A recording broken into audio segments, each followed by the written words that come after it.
I'm a gifted kid, and this podcast is about people like me. If you know someone like me, share it with them, so they can also feel like the center of the universe. By the way, it's expanding, you know? The universe, it's expanding. Welcome to The Mind. What do we really mean by genius? Matters. Giftedness is so much more than an academic label. Podcast. We tend to think of gifted as kids being good at everything across the board. An exploration of giftedness. Originals are nonconformists. Creativity. People who not only have new ideas. Intelligence. They're the people you want to bet on. In childhood. I like to learn about things, but I like to learn my way. And beyond. This is the Mind Matters Podcast. Hey everyone, welcome to episode 14 of the Mind Matters podcast. I'm Emily Kircher-Morris, and I'm really happy that you are joining us for this podcast. I hope you are enjoying listening to it and learning from it as much as we are enjoying making it for you. So today's episode has a bit of a different format. Instead of an interview with an expert in the field of gifted and high ability learners, we're actually talking to someone who will share her own life experience as a twice exceptional person. Christen Leah is a college student, and she has excellent insight into herself as a young woman who is both gifted and autistic. Her story will give you a glimpse into the world of neurodiversity and the process that brought her to recognize the unique way that she is differently wired. Before we jump into our conversation with Christen, just one quick reminder that we would love to connect with you on social media. We'd love to hear your feedback about possible future topics or questions that you have. And of course, by the way, if you haven't already shared our podcast with a friend or liked our Facebook page and Twitter feed, please go ahead and take a minute and do so. You can find us on Facebook and Instagram at Mind Matters Podcast, and on Twitter, our handle is at Mind Matters Pod. Our talk with Christen Leah up next. On a recent episode of Mind Matters. Acceleration is one of those things that I feel like a lot of people know about, but not a lot of people know a lot about. There are actually at least 20 different forms of acceleration. Early admission to kindergarten or first grade, certainly skipping a grade somewhere in the middle, early entrance to college, graduating from college early. But then there's also subject matter acceleration. What are some of the myths about acceleration that you'd like to dispel? The idea that an accelerated student will be some type of a social misfit. Missing an opportunity to change someone's educational experience for the better leaves questions of what if? Let's really think that over. Not accelerating or not doing anything is a decision. That's episode 11, available at mindmatterspodcast.com or wherever you get your podcasts. This is the Mind Matters Podcast. For kids, making that transition to the beginning of the school year can be really overwhelming. I am Christen Leah. I'm a 19-year-old college student, and I'm twice exceptional.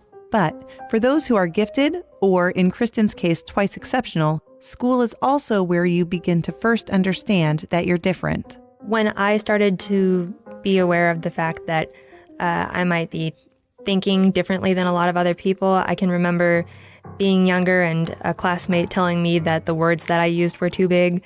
I was in the JET program in third grade. I was actually only in it for part of the year until I missed a movie day in class, and then I decided to not be in that program.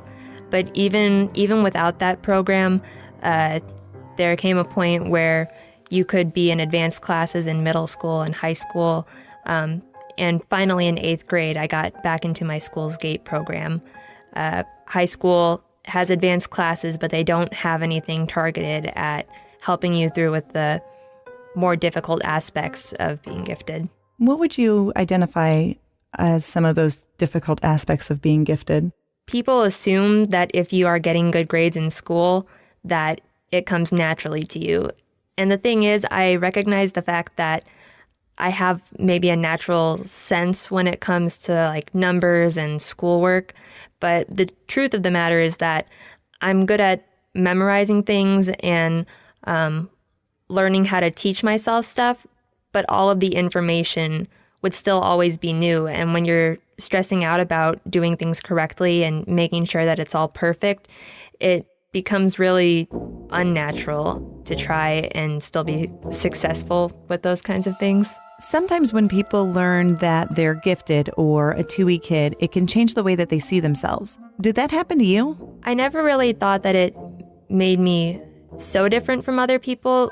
Like, aside from the grades, I sort of just felt like I was like everyone else. I used to be a really shy kid too, up until I got involved with like musicals in middle school and started playing the violin. I was finally able to come out of my shell a little bit. It took a while for me to realize that there really are things that are different about me, the way that people view me. I really wish sometimes that I could just see myself through someone else's eyes, because I'd say it wasn't until I was in high school that I really recognized that what I was going through wasn't the same as a lot of my peers. So when you were in high school and you started to recognize that there were some things that were more difficult for you, whether it was academically or socially and emotionally, what were those things that came to your awareness? Typically, the people that I was friends with, they had grades that were very similar to mine, and I sort of assumed that for them, learning the information was much like it was for me. Except I had classmates who could finish their homework at school every now and then, which never happened for me. I would go home and I would take a break because I would already be really stressed out about everything. Then I would start on my homework and I would get distracted. I would get up and I would go get something to eat. And by the time I finished my homework, it would be after midnight and I'd have to get up at 5 a.m. to get ready for band practice. And for me, I just figured however late I needed to stay up was how late I needed to stay up if I was going to get my homework finished. And I would also feel guilty if it was done in a way that I didn't feel like I had challenged myself to get to the answer, maybe. Like if I had answer keys for my math homework that would sort of explain how it is that you're solving the problem, I would feel compelled to try and solve it on my own before checking the answer key. And then once I checked the answer key, I had to make sure that everything was done the exact same way, and I would just labor over the assignments. And there came a point in time where I realized that I was struggling with school. Even though my grades were good, it was incredibly difficult for me. What did other people, like your parents or teachers, say to you when they saw what you were kind of putting yourself through during that time? I think for some people, they may not have seen it. My parents were very aware of it, and I know that my mom was always really concerned about me. It even took me a long time to adjust to the idea of going to counseling and admitting that I was just feeling exhausted all the time. I do remember a teacher taking me out into the hallway in high school one day when I was getting overwhelmed in class, and just asking me whether or not I had actually talked to someone about what I was going through. Standards, services, and resources available to gifted and 2E kids vary from school to school. A great experience for one child might be very bumpy for another, and the ripple effect can last a long time. High school was really rough. I was definitely ready for it to be over, but I started getting very anxious because I couldn't really pin down what it was that I wanted to do. You don't expect someone right out of high school to automatically know what it is that they want to do. But for me, there were so many things that I cared about that I just couldn't pin it down. Finally, I decided that I would study Japanese, and I wound up going to college for 1 week to study that, and it was too far of a drive because of my anxiety, and it was like a week after being diagnosed with Asperger's. And to come to that realization and then try to go straight into this new part of my life, and still not really being over my anxiety or having the skills that I needed to cope with it, it was too much, and I had to take a semester off. Of course, then I wound up taking like 4 classes the next semester, and I had a job at the time, and I was involved in community theater. And, you know, there are times when I feel like I'll just get pushed into something that's going to make me move forward, and it's not easy, but it's what I need. The social aspect of giftedness or twice exceptionality is often complicated. Shyness can be a challenge, But when it's overcome and people are allowed to see behind the curtain, there are benefits. Part of the fact that I was shy was just something that everyone sort of accepted. Like, it wasn't that uncommon for other people my age to keep to themselves or maybe just not be as comfortable in social situations. But the thing was, if I was around family, I could, be myself. And if I was around my friends who were equally shy, it just seemed normal. And it's not like I would ever blame anyone for not picking up on it, because I think for the most part, if you yourself haven't gone through that experience, how are you going to identify that in someone else? And how are teachers going to, even teachers of gifted students, how are they going to pick up on the fact that you are going home and you're crying and you're awake past midnight working on homework when you come to school and you look like any other student and you participate and you try and be happy?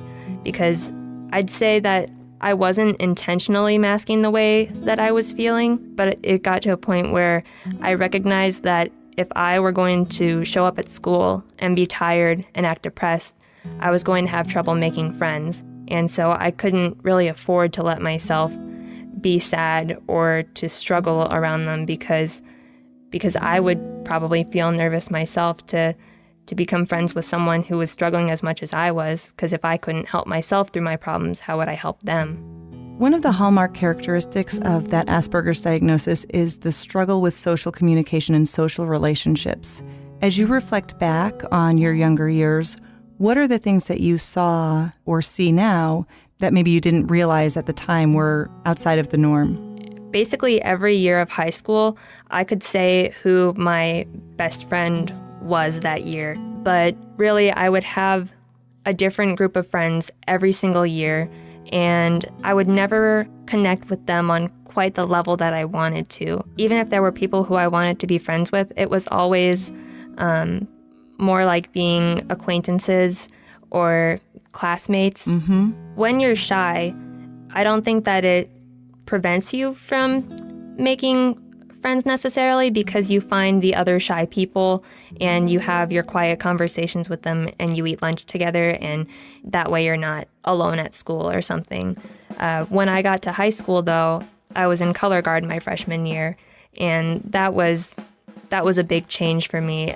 Even though I was only in it for a year, it gave me the opportunity to have to put aside the way that I was feeling about myself and my maybe self-consciousness. And at that point, when you're in a group that forces you to be around people consistently, frequently, and have to depend on one another, the world's going to keep on spinning, even if I mess up a bit in front of everyone. As you entered college, this all kind of came to a realization. Like throughout that summer, you were kind of anticipating college, you were glad to be done with high school, but you had this apprehension about beginning at university, and then this diagnosis came about. So how did that happen within that short window of time? Towards the end of high school, I knew that there was something wrong. When I was a sophomore, I had quit color guard. I became very depressed one summer and wasn't coping with it well.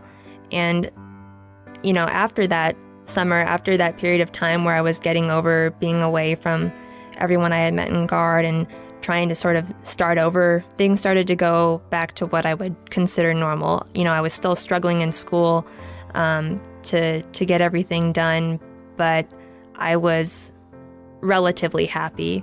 But senior year, things started getting really bad again because I put too much into my schedule.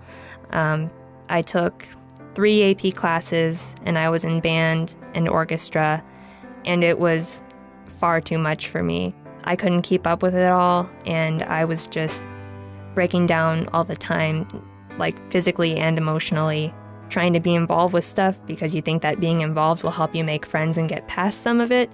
But when everything else about it is like tearing you down, it's not helpful. Did anyone start looking into a diagnosis at that point? There was a point where someone thought that I might have had ADHD, and that could have been the reason why I was having trouble focusing on my schoolwork. I thought that was what the problem was, but that was really less to do with me not focusing and more to do with me being so anxious that I was trying to avoid the thing that was making me anxious. So that's when Kristen started doing some detective work of her own. I started looking stuff up on the internet, and I came across information about girls with Asperger's and the way that it presents differently. And, I had seen some stuff about that before where I felt like I could connect to some people who had autism, but I always thought, even if I can relate to them, that isn't me, because they have these specific problems that I don't see in myself, so that must not be me. I wasn't expecting that I would fit into that category. And then trying to approach that subject and talk about it with someone else who never saw anything like that in you and maybe wasn't aware of that, it's scary. You don't want people to look at you like you're crazy. Getting an autism diagnosis can be a scary thing. It's a widely misunderstood condition, and there is definitely a stigma connected. It's something that scares people because they don't understand it. And when you actually adjust to the idea of it and see what all goes into it, it really isn't, I think, as bad as a lot of people think it is. It's not like you have an illness or something, and it's not necessarily something that you would want to try and get rid of. It's just a part of your personality and who you are, and you can't really change that. Like, I couldn't be myself and not have Asperger's. I wouldn't have the same personality.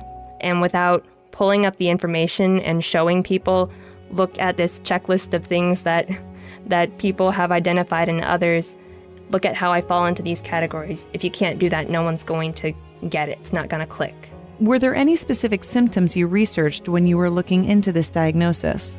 I guess it's more things that I stumbled across because I was already interested in psychology.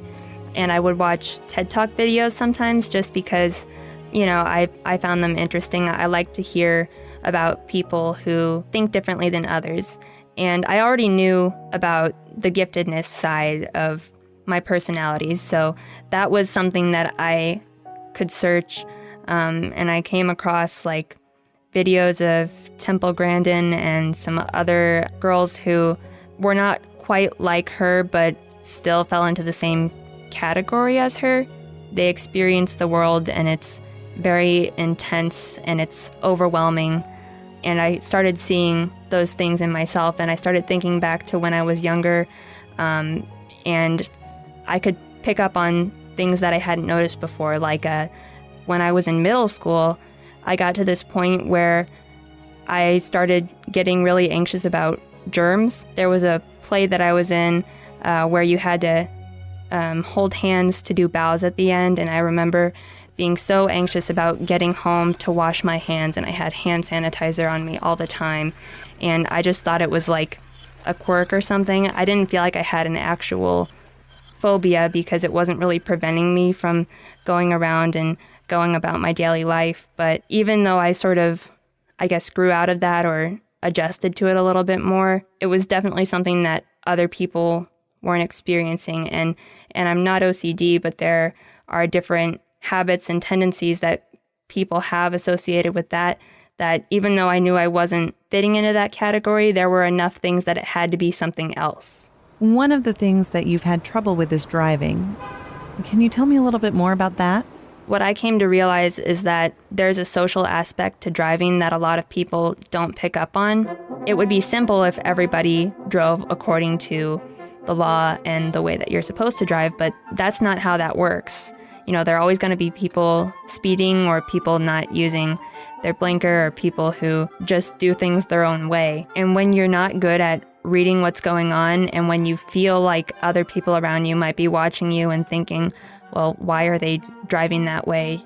You get afraid. You feel like you're making mistakes, and you feel like you're in a social situation where you're doing something that doesn't fit in and people are going to judge you for it. And the thing is, it would be nice to be able to tell myself, well, no, they're not judging me, they're just driving. If you've ever been in a car with someone who's been cut off, people definitely pick up on bad driving and will point it out and will express their opinions about it. My brother, as soon as he could get his permit, he started driving, and it came so naturally to him. And my brother and I are very different people. He is incredibly social. He has friends over at our house all the time. And even though we are very different when it comes to our mindsets, normally I pick up on things very quickly. I'm a fast learner, but with driving, it took me forever to even be able to drive to and from school. I think that's what brought me to that awareness that there's a social aspect to it, because I had to think, what is it about my brother that makes this accessible to him in a way that it doesn't seem to be accessible to me? There's a stigma surrounding autism spectrum disorder, or Asperger's, and often parents are concerned about labeling their child, especially if they're twice exceptional and have strengths that make their kids stand out. Labeling makes it real. Diagnosis makes it official. People are afraid because they don't want to be treated differently. The truth is that if you don't address the fact that there's a problem, it's not going to go away just because you don't address it. I even found out after I was diagnosed that my cousin and aunt had been thinking that I might have fit into that category for a long time, and they never said anything about it. And even now, I almost feel like I can't say I have autism because people already have an idea about what that is. And the thing is, maybe we should be trying to change what people think that is, because people make assumptions and stereotypes. But the truth is that whether or not you call it Asperger's or ASD, you're still going to have to explain it to people. People aren't really going to get it unless you can talk about it, because maybe there will be a point in time where I can say, I have autism spectrum disorder, and people aren't going to stereotype you based on it. And you're going to have to meet a lot of people with ASD before you realize that it's not going to look the same on everyone. Another trait often present in gifted or 2E people, emotional intensity. It's something that I think a lot of people like me struggle with, because it's not really something that you can control when you're experiencing everything intensely and you care so much about everything that you're involved with. I guess I just want other people like me to know that if that's happening, it's not your fault, and you can't always control that. And if other people could see the way that you were seeing situations, if other people could experience life the way you experienced it, I think that they would understand why it is that everything feels so intense and why it is that you have to express yourself the way you do. So what's next for you? What I'm working towards is trying to be independent. It's not an easy thing for me to address a lot of the time, because I'm a college student. I'm not sure what I'm going to be doing with my life. Right now, it's just taking it a day at a time. Long-term goals can be very vague. And, I can say, well, I want to get to the point where I own a house and I've graduated college and I'm in a job that makes me happy. And I don't have to try and get to where I'm going to be eventually. I just have to have hope that I'll find my way along the journey. That's Christen Leah. More thoughts about labels, diagnosis, and self-discovery in a minute. The Mind Matters podcast recognizes organizations who help gifted children thrive. One of these organizations is the National Association for Gifted Children. NAGC supports those who enhance the growth and development of gifted and talented children through education, advocacy, community building, and research. We invite you to visit giftednessknowsnoboundaries.org and join NAGC's movement to see, understand, teach, and challenge gifted and talented children from all backgrounds.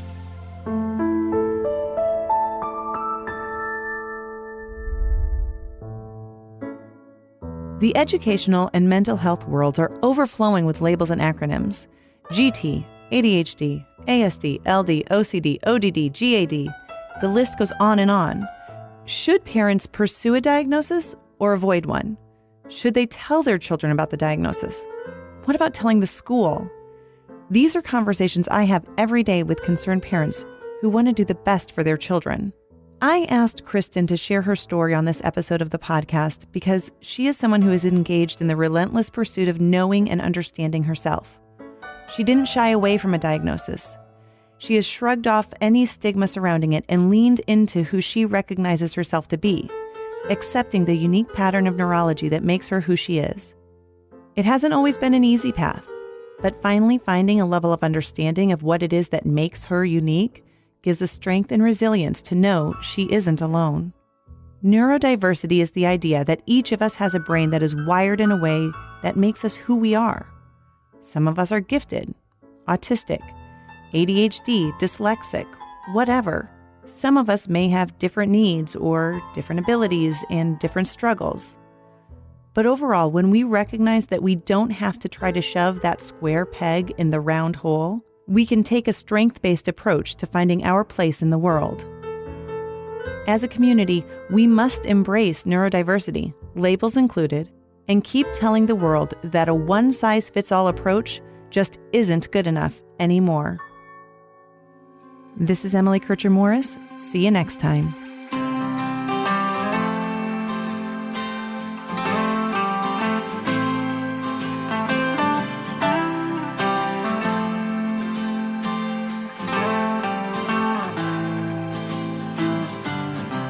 Looking up at a tree, I remember how it started.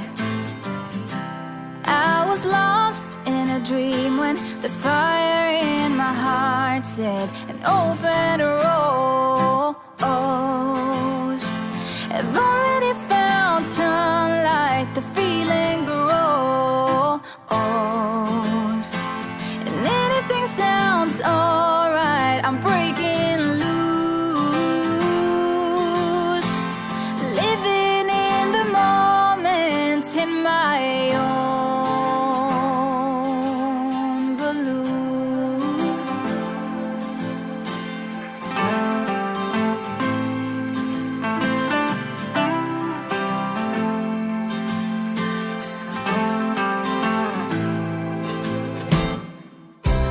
Thanks for listening to the Mind Matters podcast with Emily Kircher-Morris. To learn more about us and our mission, go to mindmatterspodcast.com. If you'd like to show your support for Mind Matters, find us in Apple iTunes, Google Play, Stitcher, or wherever you get your podcast. Subscribe and leave us a positive review. Start a discussion and follow us on Twitter at Mind Matters Pod or on Facebook at Mind Matters Podcast. Living in the moment in my own balloon.